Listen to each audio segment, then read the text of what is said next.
मां मरियम के आदर के इस महीने में आज हम मां मरियम दुखियों की सांत्वना इस विषय पर मनन करेंगे। हम प्रतिदिन मां मरियम से प्रार्थना करते हैं, प्रणाम हे रानी दयालु माता, हम इस दुखपूर्ण संसार में रोते तथा विलाप करते हुए तेरा नाम लेते हैं। आप जरूर करते होंगे।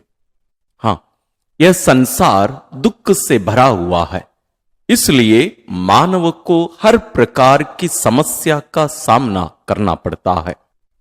गरीबी, शोषण, बीमारी, बेरोजगारी, बैर, डाह, जलन, लड़ाई झगड़े तथा अन्य समस्याएं मानव जीवन के साथ बनी रहती हैं। जब इस संसार में मानव की यह परिस्थिति है तो हमें किसी न किसी की आवश्यकता होगी ही, अन्यथा यह जीवन जीना असंभव हो जाएगा। मानव तथा सांसारिक वस्तुओं से हमें पर्याप्त सहायता नहीं मिल सकती, तो हम कहां जाएं? हम अपने दुख कष्ट किसे बताएं? किससे सहायता की अपेक्षा करें? हमारा प्रेमी सृष्टिकर्ता और प्रभु यीशु दयालु एवं करुणा में ईश्वर है। उसने हमें ऐसी दयनीय परिस्थिति में भी नहीं त्यागा है। वह हमें प्रेम पूर्वक आमंत्रित करता और कहता है, थके मांदे और बोझ से दबे हुए लोगों, तुम सभी मेरे पास आओ, मैं तुम्हें विश्राम दूंगा। मत्ती अध्याय 11 पद संख्या 28। इसके अतिरिक्त उन्होंने स्वयं अपनी पवित्र माता के संरक्षण में मानव जाति को सौंप दिया कि वह दीन दुखियों को सांत्वना, निर्बलों को बल और साहस, जरूरतमंदों को सहायता तथा बीमारों को स्वास्थ्य प्रदान करे। मां मरियम को प्रभु यीशु के जन्म से मरण तक दुखों का सामना करना पड़ा, अतः वह मानव जाति के दुखों को भली भांति समझती है। वह हमारे लिए प्रार्थना करने सदैव तैयार रहती है। इस संदर्भ में संतों ने कहा है, सब संतों में मां मरियम ही अधिक दयालु और करुणामयी है, जिसे मानव जाति के दुखों पर दया आती है तथा कठिन से कठिन परिस्थिति में भी सहायता करने के लिए वह प्रस्तुत रहती है।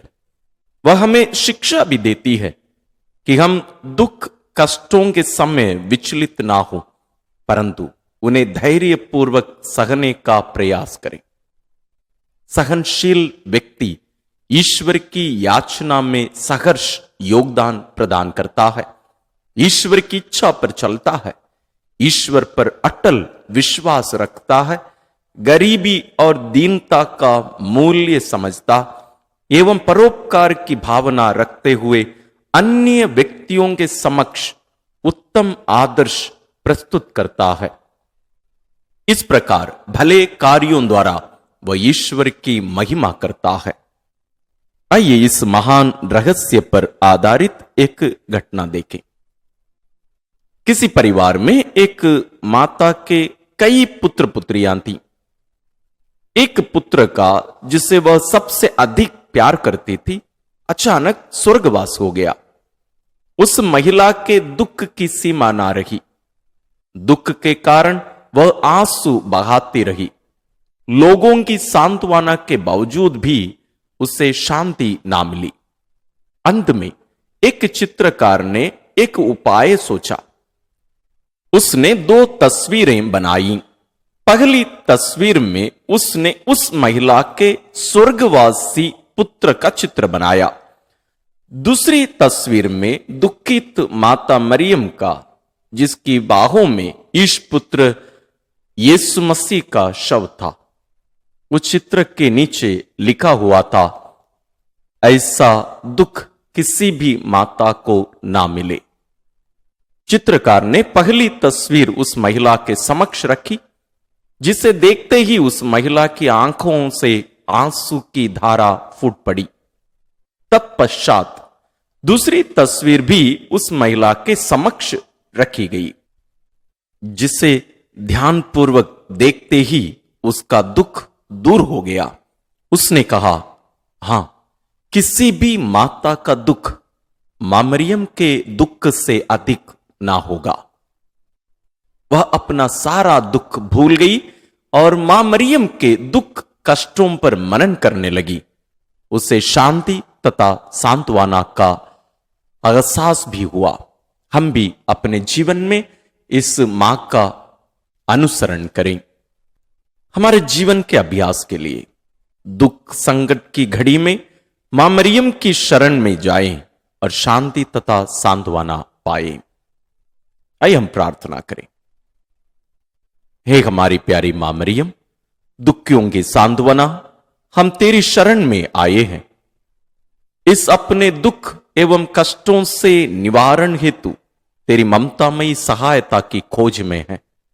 हमें कृपा दिला कि हम इस दुखपूर्ण संसार में तेरी सांत्वना पाकर शांति तथा प्रेमपूर्ण जीवन व्यतीत कर सके और इस जीवन यात्रा के पश्चात अनंत जीवन का सुख प्राप्त कर सके।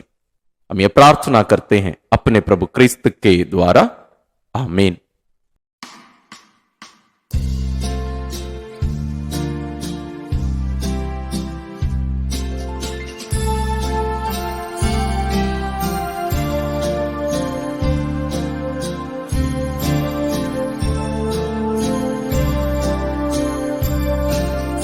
वह हमारी